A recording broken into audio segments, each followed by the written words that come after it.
Today is May 17, 2001, and my name is Kaleem. And my name is Kaiser. Hello, and welcome back to today's news. We got more information about the ongoing conflicts with the United States and Iraq. Well, Khalid, let me tell you there's been trouble with Iraq.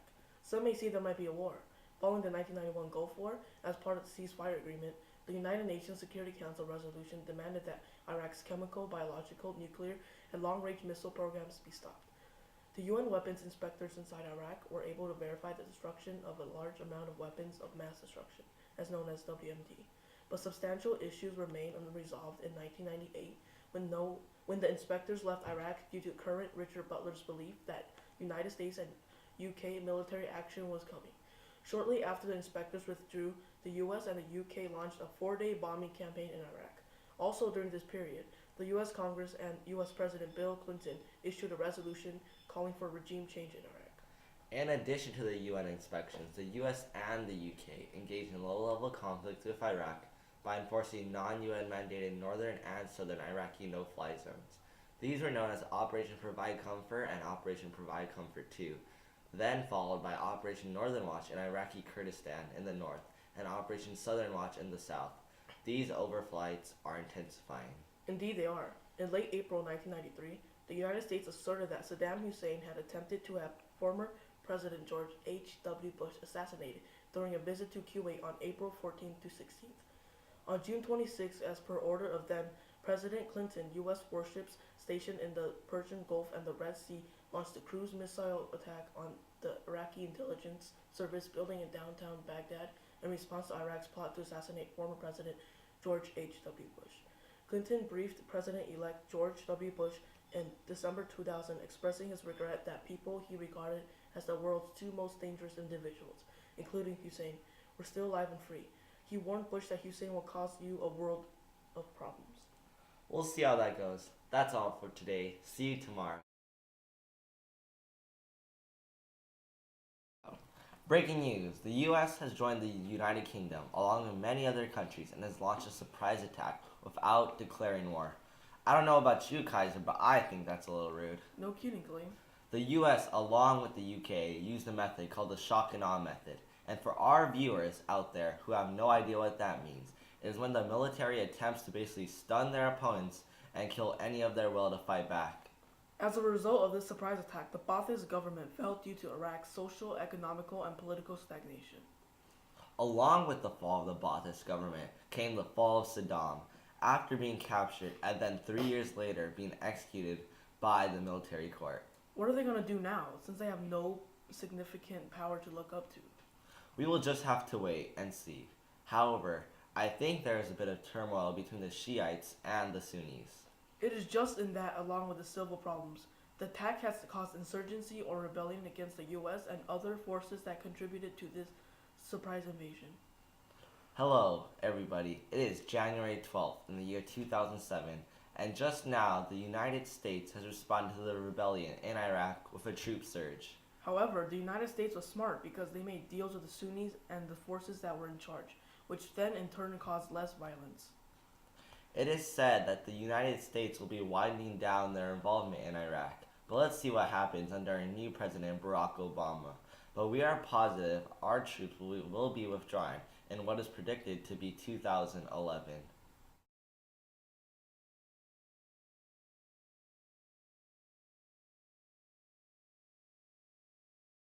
Today is May 21st, 2015, and my name is Kaleem. Hello, welcome back to today's news. Sorry guys, Kaiser was sick today and couldn't make it. However, I'm here to tell you more information on the issues with Iraq from the war back when it ended in 2011. Seems that we're having a bit of issues in Iraq. Well, after the war, the Iraqi rebellion has pushed in the aftermath of the US withdrawal. The terror campaign started by Iraqi, primarily radical Sunni insurgent groups against the central government and the warfare between various factions in Iraq. The events of post-US withdrawal violence continue with the insurgency in Iraq, raising concerns that the stream of violence might start another civil war. Some 1,000 people have been killed across Iraq within the first 2 months after US withdrawal. Also, sectarian violence or communal violence continued in the first half of 2013.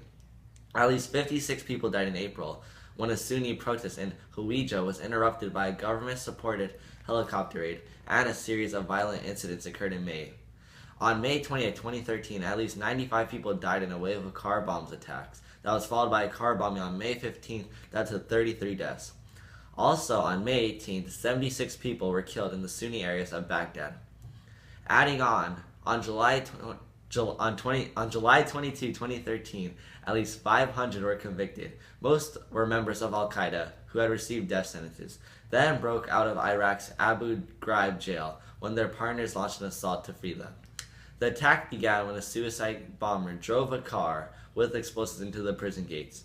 James F. Jeffrey, the U.S. ambassador in Baghdad, said when the last American troops left, will provide seasoned leadership and a morale boost to Al-Qaeda and its allies in both Iraq and Syria.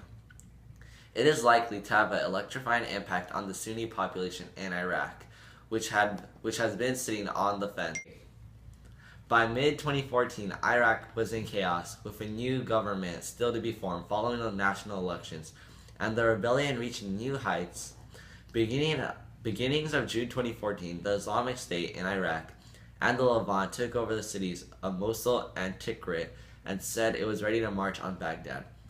While Iraqi Kurdish forces took control of important military installations in the major oil city of Kirkuk, Prime Minister Nouri al-Maliki asked his parliament to declare a state of emergency that would have given increased powers. Lawmakers refused the order.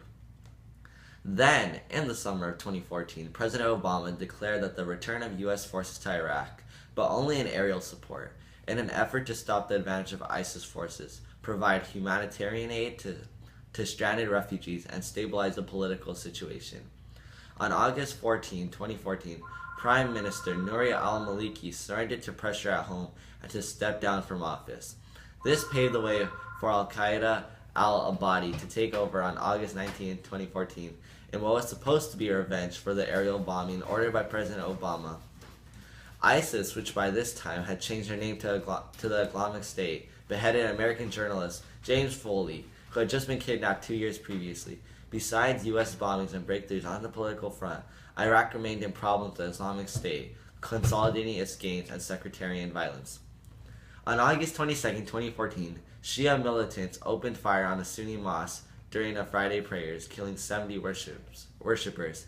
Separately, Iraqi forces and helicopters killed 30 Sunni fighters in the town of Daluya.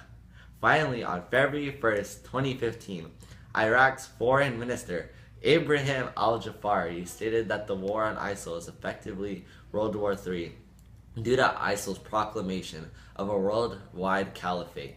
By April 2015, ISIL had lost 25 to 30% of the territory they had gained in Iraq in December 2014 to Iraqi American-led coalition forces, leaving them in possession of around 15,000 square miles of Iraq. That's all, folks. That concludes the U.S. war in Iraq. See you next time.